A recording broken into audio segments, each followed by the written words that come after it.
trecho de hoje é a continuação do Evangelho da semana passada. E no Evangelho da semana passada, Jesus perguntou: quem dizem que eu sou? Não é? E depois pergunta para os discípulos: e vocês? O que vocês acham que eu sou? E Pedro, iluminado por Deus, fala: tu és o Filho do Deus vivo. Tu és o Messias, o Cristo, Filho do Deus vivo. E a gente havia feito a reflexão que Jesus é o nosso paradigma. E como nosso paradigma, ele é praticamente um espelho. Então, se eu olho para Jesus, eu tenho que olhar para mim mesmo. Então, quando Pedro é iluminado por Deus e diz: olha, você é o Cristo, o Filho do Deus vivo, Jesus está nos representando nesse momento. Tanto é que ele fala do Filho do Homem. Quem dizem que é o Filho do Homem? Não é? Ele cita essa expressão, porque ele se autodenomina o Filho do Homem. Quer dizer, ele quer ser um de nós, ou ele se representa como nós. Então, quando Pedro diz a ele: tu és o Cristo, Filho do Deus vivo, é como se Pedro estivesse dizendo a cada um de nós: tu és o Cristo, Filho do Deus vivo. E aí eu pedi para todos nós sairmos daqui com a consciência de que nós somos filhos e filhas do Deus vivo. E, portanto, nós devemos conduzir a nossa vida como vivos e não como mortos. Foi o arremate, o desfecho da reflexão de domingo passado. E aí, mas eu adiantei. Falei: olha, seguindo essa passagem, Pedro não é a pedra fundamental. A pedra fundamental sobre a qual eu construirei a minha igreja, que o Cristo fala no domingo passado, é essa frase: tu és o Cristo, Filho do Deus vivo. A partir do momento que cada ser humano tem essa consciência: eu sou o filho, eu sou a filha do Deus vivo, em qualquer lugar a igreja se faz presença. Essa é a pedra fundamental da igreja.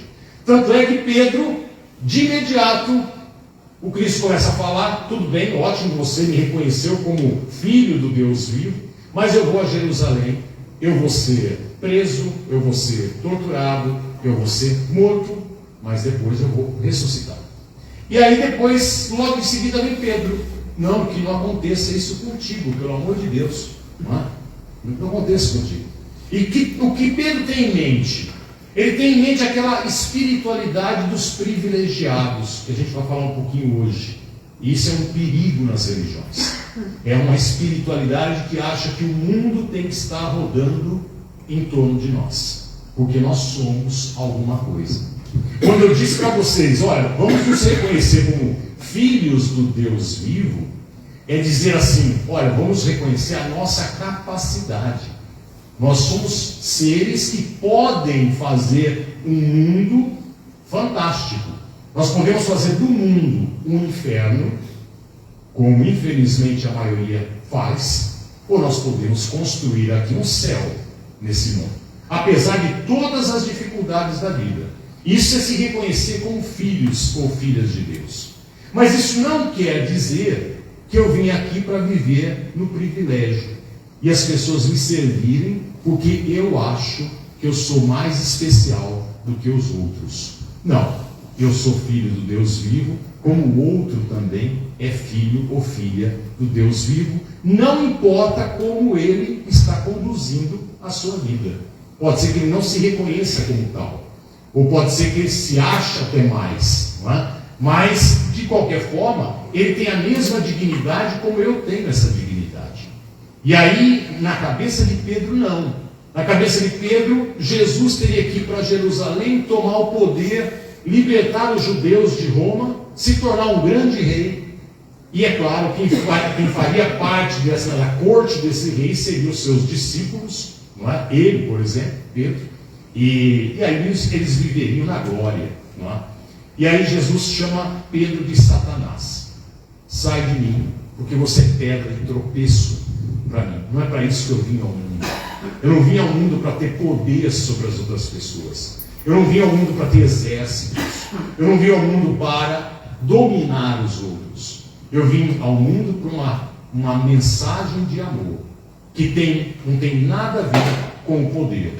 Tem a ver com uma outra realidade que nós podemos construir nesse nosso mundo aqui. E aí depois ele diz uma coisa muito séria. Bom, quem quiser me seguir, pegue a sua cruz e me siga. E aí ele faz o alerta. Quem quiser salvar a sua vida, vai perdê-la. E quem perder a sua vida por minha causa, vai salvá-la. E aqui a gente tem que compreender muito bem isso, hein? Porque essa passagem justifica uma espiritualidade que ela é grotesca, que é a espiritualidade da ascese. Ou seja, tem gente que interpreta as palavras de Jesus da seguinte forma: nós temos que sofrer, nós temos que viver uma vida de sofrimento, eu tenho que negar, renunciar a mim mesmo. E aí, esse renunciar a mim mesmo significa renunciar aos desejos da carne, renunciar às coisas gostosas da vida, renunciar aos prazeres da vida. Eu tenho que me sacrificar e fazer dessa vida um sacrifício em nome de Deus. E aí eu vou ganhar minha recompensa. E aí a gente está pensando como cristãos, hein, do século 21. Ou seja, está pensando na vida pós-morte. Aqui tem uma conversa entre judeus que não estão com a cabeça no pós-morte, mas estão com a cabeça aqui. A recompensa é aqui. Jesus, quando fala em recompensa, ele não fala no pós-morte, ele não fala numa salvação que vem depois da morte. Ele fala no ser salvo aqui ou não ser salvo aqui. Viver como um condenado ou viver como um salvo. As coisas são aqui para os judeus há 2000 anos atrás. Então nós não podemos olhar com os nossos olhos do século 21 as palavras sem reinterpretá-las. E Jesus então não está falando do pós-morte. E tem gente que interpreta: então eu tenho que viver uma vida resignada, uma vida de sacrifícios, não é? Eu tenho vontade de comer aquela carne, naquele churrasco, mas eu não vou comer, não é? Porque hoje é domingo, eu vou na missa mais tarde, eu não vou beber também, não é? Porque eu tenho que sacrificar esse dia. Ou então, eu gostaria de ter aquela transa gostosa, mas eu não tenho. Por quê? Porque eu acho que isso é pecado. Ou as religiões colocaram na minha cabeça que o prazer do sexo é pecado. E assim por diante. Tem muita gente que vive negando os prazeres da vida e achando que estão agradando a Deus. E vão colher no futuro, depois da morte, alguma recompensa. Gente, isso, além de ser infantil, isso não tem nada a ver com as palavras de Jesus. Primeiro que isso é extremamente infantil. É uma ética bem equivocada. Não é? Então eu adoto determinados valores, ou seja, eu nego os prazeres da vida, seja eles quais forem, para agradar um determinado Deus. Mas eu nego não porque eu estou na convicção de que deve ser negado mesmo. Não, eu só quero agradar esse Deus, para depois receber o que Ele tem para me dar. Não é? É uma criança isso. Então eu vou agir de forma direitinho, dentro de uma caixinha, naquilo que as religiões cristãs pregam e criaram para a gente viver, e não tiraram da boca de Jesus, criaram para a gente viver, e a gente acha que está agradando a Deus, e a gente vai receber um dia a recompensa. Gente, isso é infantil. Isso é a criança na escola, tentando agradar o professor, e não sendo ela própria. Não é isso que Deus quer da gente. E além de ser infantil, não tem nada a ver com as palavras de Jesus. Quando Jesus fala assim: quem quiser me seguir, Jesus não impõe nada a ninguém. Renuncie a si mesmo, tome sua cruz e siga. O que ele quer dizer com isso? Claro que o renunciar-se não é se privar das coisas da vida. Se eu me privo das coisas da vida, as boas coisas da vida, eu estou deixando de me amar. E aí eu não estou compreendendo a principal mensagem de Jesus. Qual é a principal mensagem de Jesus? Amar ao próximo como eu amo a mim mesmo. Amar ao próximo como eu amo a mim mesmo. Então, para amar ao próximo como eu amo a mim mesmo, eu preciso me amar.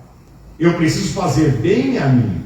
E aí eu vou ser capaz de amar ao próximo. Então é claro que eu vou ter que saber viver os prazeres da vida para poder compartilhar isso com o meu próximo. Então, renuncia a si mesmo não é negar os prazeres da vida, não é deixar de se amar. Quanta pessoa rancorosa existe nesse mundo porque viveu até agora uma vida de privações, porque se impôs, ou a religião impôs privações, e aí se torna uma pessoa amargurada, viu? Por quê? Porque o desejo está ali, né? Ela quer o pudim, mas não pode, né? Quer, ela deseja, mas não deve, não pode, ela tem que se aguentar. E aí ela vê o outro comer o pudim e continuar vivendo uma vida muito boa. Aí ela fica pé da vida com o outro. Aí ela começa a julgar o outro que está comendo pudim, não é? Ou aqueles que estão comendo pudim. Estão entendendo? Não é? E aí ela fica rancorosa, não é? Aí ela fica com um ressentimento ruim dos outros. É isso que faz esse tipo de espiritualidade. A pessoa fica frustrada porque ela não realiza os desejos que ela tem. E é legítimo, são legítimos esses desejos. São desejos que Deus nos colocou, não é? Justamente para que sermos pessoas saudáveis. Não é? Então ela nega esses desejos, achando que isso é renunciar-se em nome de Jesus. Não é? Isso foi o que as religiões colocaram. E aí ela vive uma vida de amargura. E aí ela começa a julgar os outros que são livres para ser. E aí ela esquece de ler os evangelhos.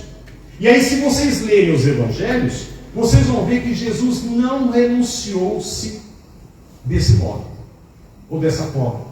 Ele não viveu a renúncia dos prazeres da vida. Até pelo contrário, Jesus vai ser criticado como comilão e beberrão. Ele diz assim numa parte: João Batista veio, fez jejum, vivia no deserto, e vocês o chamavam de louco. Eu como, bebo, e vocês me chamam de comilão e beberrão. Ora, quem chamava Jesus de comilão e beberrão? Eram aqueles que justamente tinham essa espiritualidade. Ou seja, eu preciso renunciar aos prazeres da vida para agradar a Deus. Eu não posso realizar os meus desejos. Eu tenho que agradar a Deus para depois receber alguma coisa, no caso dos judeus, ainda nessa vida. E aí a frustração vai sendo maior, porque a idade vai chegando e a recompensa não vai chegando também. Pelo contrário, até os problemas vão chegando. Eu que sempre fiz tudo certinho. Não é? Então, gente, esqueçam. O renunciar-se a si mesmo, renuncia a ti mesmo, não quer dizer renunciar aos prazeres da vida. Quando Jesus fala, renuncie a si mesmo, é dizer assim, é a mesma coisa que dizer para você: você não é o centro do universo. Caia na real. Você não é o centro do universo. O mundo não está girando ao teu redor. E Deus não tem obrigação nenhuma de te proteger. E não é isso que Ele prometeu para você. Eu sei que tem gente que reza para Deus proteger, não é? Eu vou pegar a estrada, então faz a oração para que nada aconteça e tal. Aí a gente leva aquele ônibus de peregrinos, né, que estava indo para Aparecida do Norte, não é? E aí teve um acidente na Dutra, não é? E morreu boa parte, não é isso? Tem vários casos assim. Aí você fala, e aí, né? Como é que fica os peregrinos? Bom, aí os evangélicos vão falar, mas estavam indo lá para Nossa Senhora, não é? Então estavam adorando uma imagem, não sei o quê, não é? Bom, mas aí também tem ônibus de evangélicos que também sofrem acidentes, não é? E eles têm muita fé em Deus. Esqueçam, tá? Deus não vai chegar para os agricultores e falar assim: olha, gente, eu não vou fazer chover porque a Adriana, ela marcou o casamento dela numa chácara, então não pode chover, e ela é minha fiel, e eu prometi para ela não chover nessa tarde, não é para não estragar o casamento dela. Não, Deus não vai fazer isso. Uma vez eu estava saindo da missa, não é? Eu tinha terminado de celebrar uma missa, e aí, despedindo do pessoal, uma jovem falou assim: padre, reza por mim para que eu possa passar no concurso. Eu vou prestar um concurso essa semana. Eu falei: mas você é católica, não é? Ela falou: sou católica. Então você acredita em Jesus, não é? Claro que eu acredito, tenho uma fé muito grande, eu estou rezando para ele para que ele faça eu passar no concurso. Eu falei: então você está super errada. Não é? Por quê? Porque como é que Jesus pode privilegiar você em detrimento dos outros, que também acreditam nele? Ou não acreditam, não sei. Mas será que Jesus faz isso? Vai te privilegiar em detrimento dos outros? Isso é justo? Isso é amor? Não é? Acho que Deus não é assim. Aí ela ficou meio chateada comigo. Não é? Aí voltou-se contra mim. Nunca mais voltou à missa. Né? Ela foi na missa de outro padre e aí para outra coisa que vai agradá-la. Né? Porque a gente quer segurança, né? A gente não reza assim. Se rezar, devia rezar assim. Puxa vida, Deus, faça com que eu tenha memória e calma, né, na hora do concurso, para lembrar de tudo aquilo que eu estudei. Né? E cada um puder também lembrar, cada um jogar com as suas armas, já que tem que fazer um concurso. Não é? Então, que reza assim é que tem que rezar. Eu, particularmente, já parei há muito tempo de pedir a Deus alguma coisa. Eu somente prometo a Ele. Eu, de manhãzinha, quando acordo, falo para Deus assim: olha, eu vou fazer o possível e o impossível de fazer desse dia um dia extraordinário. Um dia em que eu possa fazer muito bem às pessoas. Te prometo isso. E saio da cama. Essa é a minha única forma de oração já há muito tempo. Porque eu acho que não tem que pedir a Deus. Porque Ele nunca falou a pedir. Tá?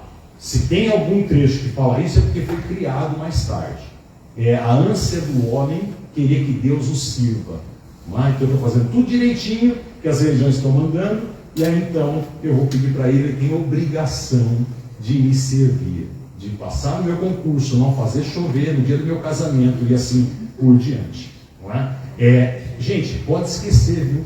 Isso há desgraças que acontecem, e eu posso relatar de muita gente boa, que durante a minha caminhada de padre, eu pude presenciar, tive a infelicidade de presenciar muitas tragédias com pessoas muito boas.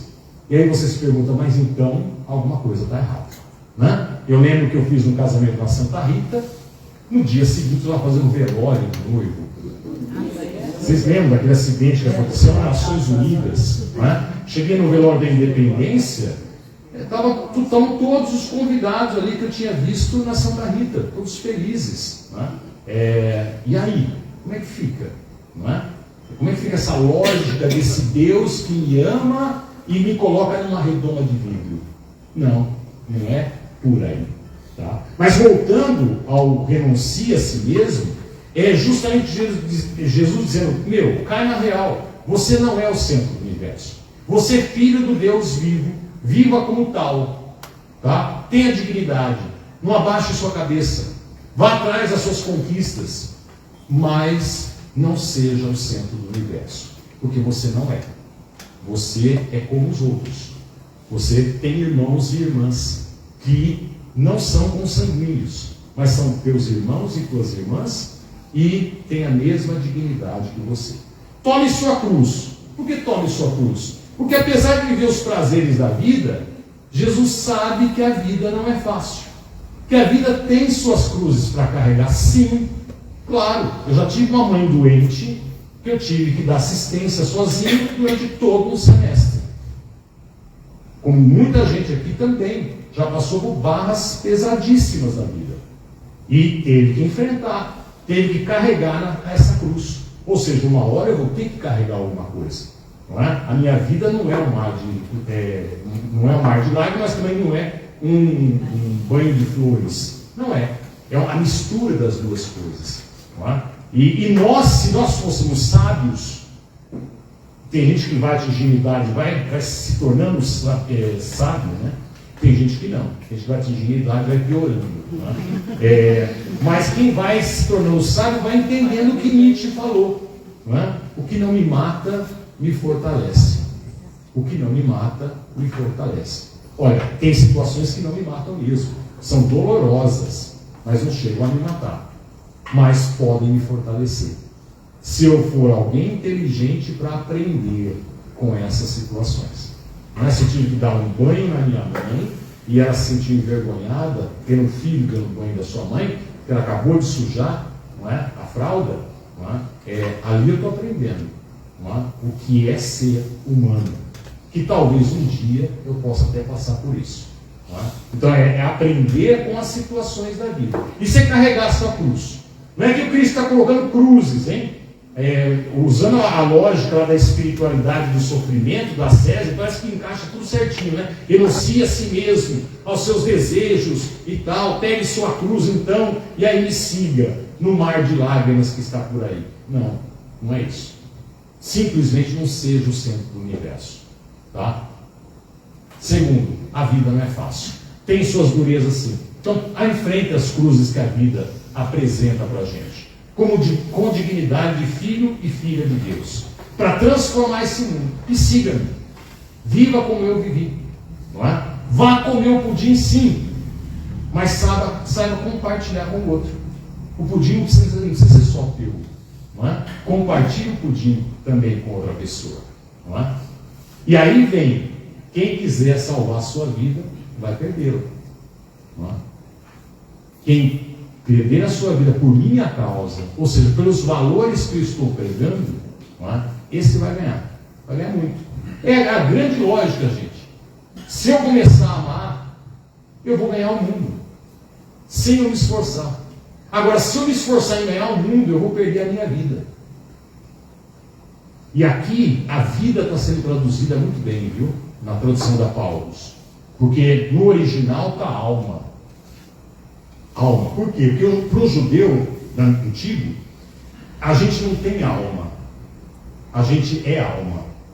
Se a gente chegasse e perguntasse para Jesus assim: Jesus, para onde vai a minha alma? Aí Jesus falaria assim: você está pensando como Platão. Platão é que pensa que a gente é corpo e alma. Né? A gente tem um negocinho aqui que se chama alma. Essa não é a cabeça de Jesus nem dos judeus daquela época. A cabeça de Jesus alma é vida. Tem uma expressão judaica que diz assim: muitas vezes a gente tem que parar para esperar a nossa alma chegar. Mas é uma expressão judaica moderna, tá? Por quê? Porque a gente, homens e mulheres modernos, a gente tem uma vida tão agitada, não é? Que a gente perde a alma lá atrás. O que quer dizer perder a alma lá atrás? O coração, não é? Muitas vezes eu briguei em casa, briguei com a minha esposa e vou para o trabalho. Não é? Só que minha alma ficou lá em casa. Eu fiquei com a preocupação dessa briga. A briga não foi resolvida. Foi mal, não foi resolvida. Não é? Então aí eu fico com a cabeça onde? Lá. Não é? Mas aí eu sou o que então? Um morto. Na cabeça de um judeu há 2 anos atrás, eu vou ser um morto. Quem está no trabalho e a cabeça lá, na briga mal resolvida, é um morto aqui. É um morto. Por quê? Porque para o judeu é uma unidade. A vida é a alma. Eu sou alma. Eu não tenho alma. Eu sou alma. E aí a gente tem também Nietzsche, quando ele fala que a gente tem uma vontade de potência. Nós seres humanos queremos mais e mais se ser e ter a alegria de ser. Por quê? Porque a alma vem de ânima, estar animado ou estar desanimado. Não é? Ser animado e ser desanimado. Isso é alma. Então nós somos alma, nós não temos alma. Nós somos seres viventes e que deveríamos viver com a intensidade de filhos de Deus. A intensidade de ser mais como Jesus pregou: siga-me. Renuncie a si mesmo, ao seu ego, aquele que diz que você é o privilegiado, que você é o filho único de Deus. Não, não é assim não. Os outros também são. Tome sua cruz, ou seja, os sacrifícios da vida, que infelizmente tem, as dores, aprenda com elas. Não é? Agora, não queira salvar a sua vida. Não é? Solte-se, vá em frente, arrisque-se, porque aí você vai ganhar. E se você arriscar para amar, mais ainda, aí você vai ganhar mais ainda. Se você arriscar a sua vida, perder a sua vida em meu nome, ou seja, praticando o amor, aí você vai ganhar. E aí a gente entende, quando às vezes chega em casa e fala assim: o vizinho do 7º andar, ele é um cara antipático. Ele entrou no elevador e nem me cumprimentou. Não é? Mas você é antipático, porque você não cumprimentou ele. Por que você não cumprimentou ele? Não é? É mais ou menos assim. Não é? Isso é deixar de ganhar a vida para poder amar as pessoas. Então ao invés de esperar que o outro sorria para mim, no trabalho, ou então no elevador, ou então na rua, que eu sorria. Não é?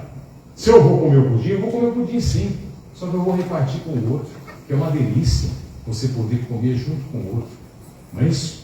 Partilhar os prazeres da vida com o outro. Não é?